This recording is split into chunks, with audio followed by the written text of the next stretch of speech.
ಸಮಸ್ತ ಕನ್ನಡಿಗರಿಗೆ ನಮಸ್ಕಾರ. ಇದು ಬಿಬಿ ನ್ಯೂಸ್ ಕನ್ನಡ. ನಾನು ಅಕ್ಷತಾ ಕುಲಕರ್ಣಿ.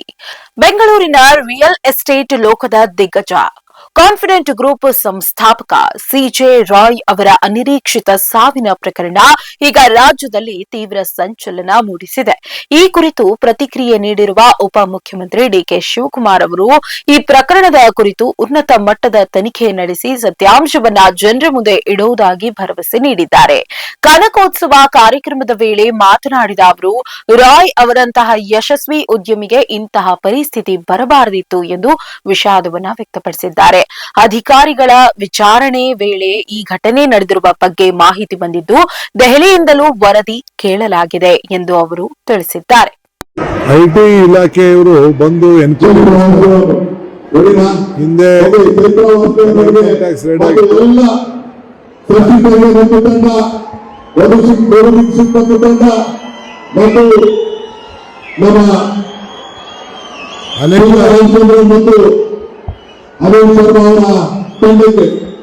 ಅನೇಕ ಪ್ರಶ್ನೆಗಳಿಗೆ ನಾನು ಸ್ವಾಗತವನ್ನು ಕೊಡ್ತಾ ಇದ್ದೇನೆ.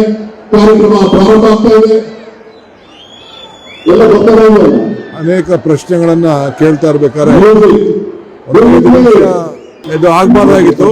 ಒಳ್ಳೆ ಉದ್ಯಮಿ, ಕೇರಳದಿಂದ ತಂಡ ಬಂದಿತ್ತು ಅನ್ನೋದು ಎನ್ಕ್ವೈರಿಗೋಸ್ಕರ ಅಂತ ನನಗೆ ತಿಳಿಸಿದ್ರು. ನಮಗೆ ದೆಹಲಿಯಿಂದ ಕೂಡ ನಮಗೆ ವರದಿ ಕೇಳಿದ್ದಾರೆ. ನಾವು ಇದನ್ನ ತನಿಖೆ ಮಾಡಿ ಇದನ್ನ ಜನರಿಗೆ ಏನು ನ್ಯಾಯ ಏನಿದೆ, ಏನು ಸತ್ಯ ಏನಿದೆ ಅದನ್ನ ತಿಳಿಸುವಂತ ಕೆಲಸವನ್ನ ಖಂಡಿತ ನಮ್ಮ ಸರ್ಕಾರ ಮಾಡ್ತದೆ.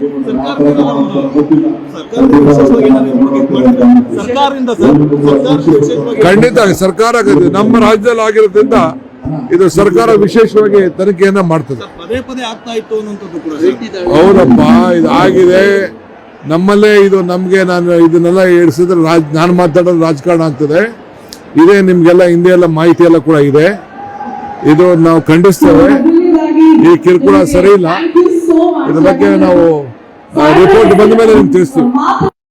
ಐಟಿ ಇಲಾಖೆಯವರು ಬಂದು ಎನ್ಕ್ವೈರಿ ಹಿಂದೆ ಟ್ಯಾಕ್ಸ್ ರೇಟ್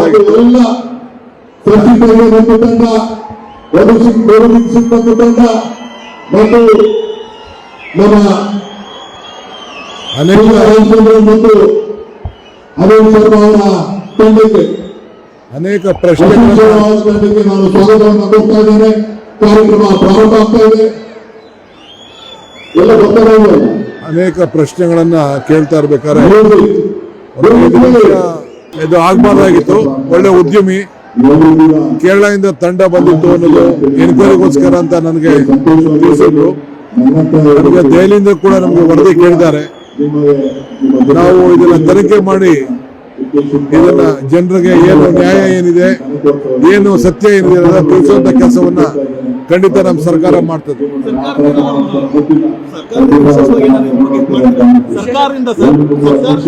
ಖಂಡಿತ ಸರ್ಕಾರ ನಮ್ಮ ರಾಜ್ಯದಲ್ಲಿ ಆಗಿರೋದ್ರಿಂದ ಇದು ಸರ್ಕಾರ ವಿಶೇಷವಾಗಿ ತನಿಖೆಯನ್ನ ಮಾಡ್ತದೆ.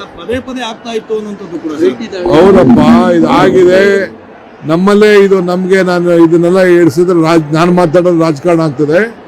ಇದೇ ನಿಮ್ಗೆಲ್ಲ ಹಿಂದೆ ಎಲ್ಲ ಮಾಹಿತಿ ಎಲ್ಲ ಕೂಡ ಇದೆ. ಇದು ನಾವು ಖಂಡಿಸ್ತೇವೆ. ಈ ಕಿರುಕುಳ ಸರಿ ಇಲ್ಲ. ಇದ್ರ ಬಗ್ಗೆ ಘಟನೆಯ ಹಿನ್ನೆಲೆಯನ್ನ ಗಮನಿಸಿದ್ರೆ ಆದಾಯ ತೆರಿಗೆ ಇಲಾಖೆಯ ಅಧಿಕಾರಿಗಳು ಶುಕ್ರವಾರ ಬೆಳಿಗ್ಗೆ ಹೊಸೂರು ರಸ್ತೆಯ ಲ್ಯಾಂಗ್ಫೋರ್ಡ್ ಟೌನ್ನಲ್ಲಿರುವಂತಹ ಕಾನ್ಫಿಡೆಂಟ್ ಗ್ರೂಪ್ ಕಚೇರಿಯ ಮೇಲೆ ದಾಳಿ ನಡೆಸಿದ್ರು. 8 ಅಧಿಕಾರಿಗಳ ತಂಡವು ದಾಖಲೆಗಳ ಪರಿಶೀಲನೆಯಲ್ಲಿ ತೊಡಗಿದ್ದಾಗ ಮಧ್ಯಾಹ್ನ ಕಚೇರಿಗೆ ಆಗಮಿಸಿದ ರಾಯ್ ಅವರು ಸುಮಾರು 1 ಗಂಟೆಗಳ ಕಾಲ ವಿಚಾರಣೆ ಎದುರಿಸಿದ್ರು. ಈ ವೇಳೆ ಕೆಲವು ದಾಖಲೆಗಳನ್ನ ನೀಡಿದ ಅವರು ಹೆಚ್ಚಿನ ದಾಖಲೆ ತರುವುದಾಗಿ ಹೇಳಿ ಪಕ್ಕದ ಕೊಠಡಿಗೆ ತೆರಳಿದ್ದಾರೆ. ಆ ಸಂದರ್ಭದಲ್ಲಿ ತಮ್ಮ ಪರವಾನಗಿ ಹೊಂದಿದ ಪಿಸ್ತೂಲ್ನಿಂದ ಎದೆಗೆ ಗುಂಡು ಹಾರಿಸಿಕೊಂಡು ಸಾವನ್ನಪ್ಪಿದ್ದಾರೆ. ಐಟಿ ಅಧಿಕಾರಿಗಳು ಅವರನ್ನ ತಡೆಯಲು ಪ್ರಯತ್ನಿಸಿದ್ದಾದರೂ ಅಷ್ಟರಲ್ಲಾಗಲೇ ಸಾವು ಸಂಭವಿಸಿತ್ತು ಎಂದು ವರದಿಯಾಗಿದೆ. ಸಿಜೆ ರಾಯ್ ಅವರು ಕೇವಲ ಉದ್ಯಮಿಯಾಗಿರದೆ ಐಷಾರಾಮಿ ಜೀವನ ಶೈಲಿ ಮತ್ತು ಕಾರುಗಳ ಮೇಲಿನ ವ್ಯಾಮೋಹಕ್ಕೆ ಹೆಸರಾಗಿದ್ರು. ಅವರ ಗ್ಯಾರೇಜ್ನಲ್ಲಿ ಬರೋಬ್ಬರಿ 12 ರೋಲ್ಸ್ ರಾಯ್ಸ್ ಕಾರುಗಳಿದ್ದವು. ಇತ್ತೀಚೆಗಷ್ಟೇ ಅವರು 10 ಕೋಟಿ ರೂಪಾಯಿ ಮೌಲ್ಯದ ಫ್ಯಾಂಟಮ್ 8 ಕಾರನ್ನ ಖರೀದಿಸಿದ್ರು.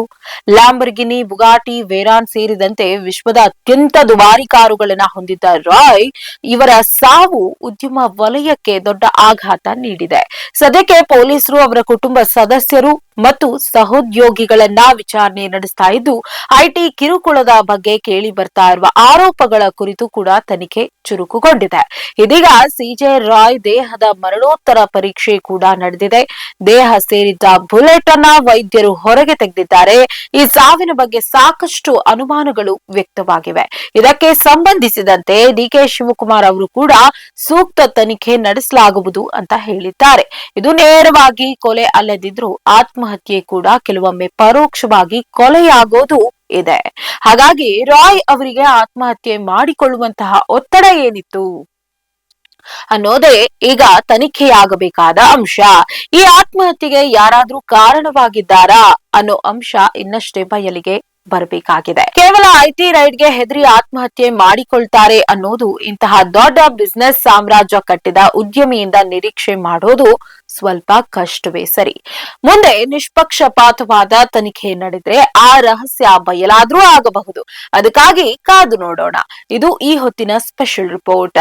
ಸಮಗ್ರ ಸುದ್ದಿಗಳಿಗಾಗಿ ಸದಾ ಗಮನಿಸಿ ಬಿಬಿ ನ್ಯೂಸ್ ಕನ್ನಡ. ಇದು ಕನ್ನಡಿಗರ ಪ್ರತಿಧ್ವನಿ.